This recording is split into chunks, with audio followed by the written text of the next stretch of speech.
You're watching Rebuild Trust.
Welcome to another wonderful morning in the shop. Just a recap. So in my time, it's been 2 days. We got that piece of fiberglass sheet glued down to the extension. Then we taped it around the sides or tabbed it in with fiberglass. Gave everything a quick sanding. So all that other fiberglass work that I'd done to solidify these two boxes and make them one, sanded that down, and then I put a coat of fairing all over the wings, the joints, the back of the transom here, and I let that set. I gave it a very light sand, and then I took a little more fairing filling and I created some fillets all around the edges and up the sides. And I did that by just mixing some thickened epoxy and some Cabasil with some micro bubbles, like I said. But you know, I didn't share how much I like using silicone spatulas.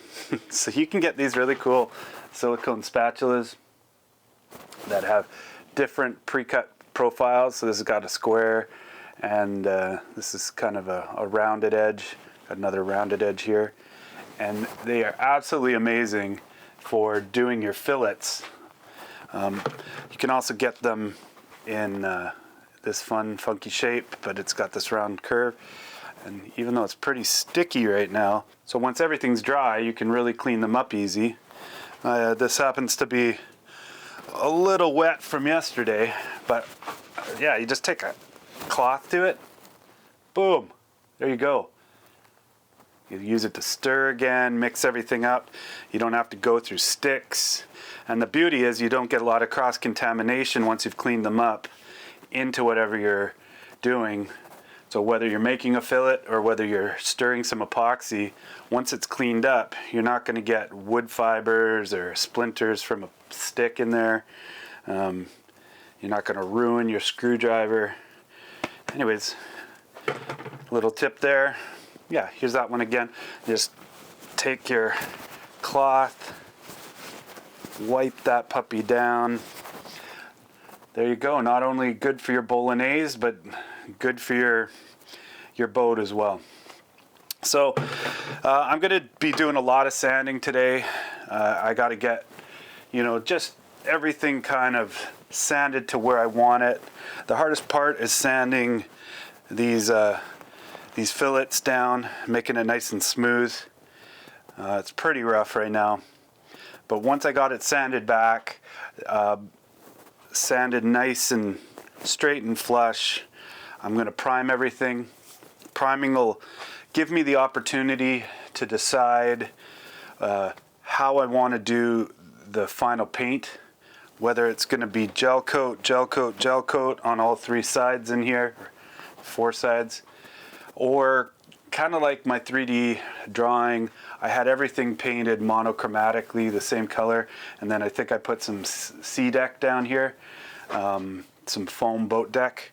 I'm not sure where I want to go, but once it's primed, it'll lock it in, and then it'll give me time to think about it, get this boat turned over, and start working on that bow.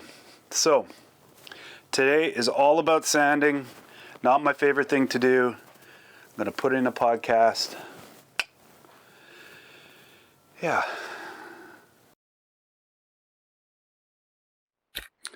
So for really heavy duty stuff, I like using the grinder with the dust shroud. It's got a variable speed on it, so I can control how fast it goes. For all of the fillets around the edges, anything with kind of a concave move, I like using the 1-inch belt sander because the end kind of has a rounded shape to it. And then for flat surfaces, for surfaces that just need going over but to be smooth and flat, I like using a 6-inch orbital sander. All of them have vacuum ports so that I can just quickly take them out and plug the vacuum into all of them.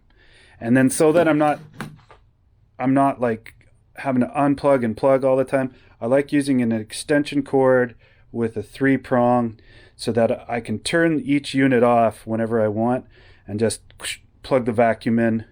Lately, I've been having great success with this, Bosch vacuum. The cool part is I can plug into it here and change the control settings so that if I wanted to, everything can run through here and turn on and off, and it turns the vacuum on and off. So that's where we're at for power tools when it comes to a sanding session. And in terms of over here on the bench, I like to have my foam sanding blocks ready to go, all different sizes, different shapes. So you get those there. I got my 6-inch orbital sander. I got 5-inch orbital sander grits in here. I've got this really cool 3 extract. They just last about 5 times longer than these suckers or these here. Then when I need to get some specific shaping done, whether it be flat shape or curved, I want to just be able to come and grab right off my workbench. So sanding block, just a piece of wood with stapled in.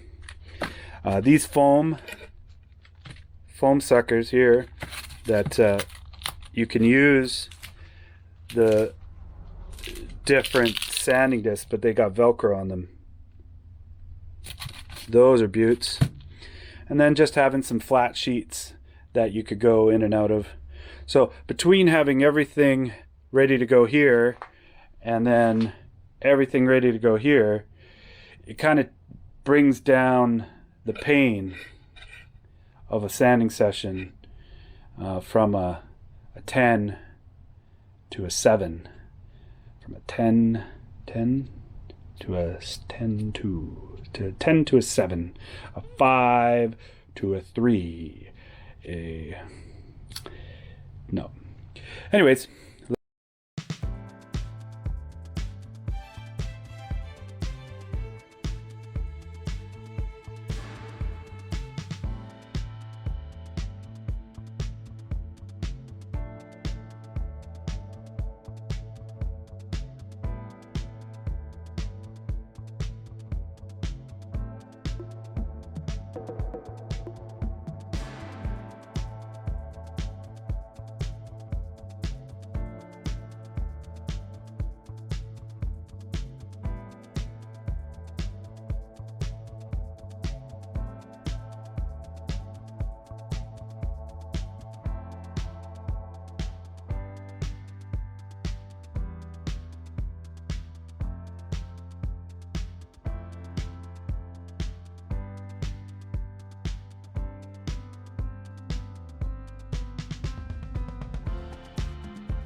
See you next time!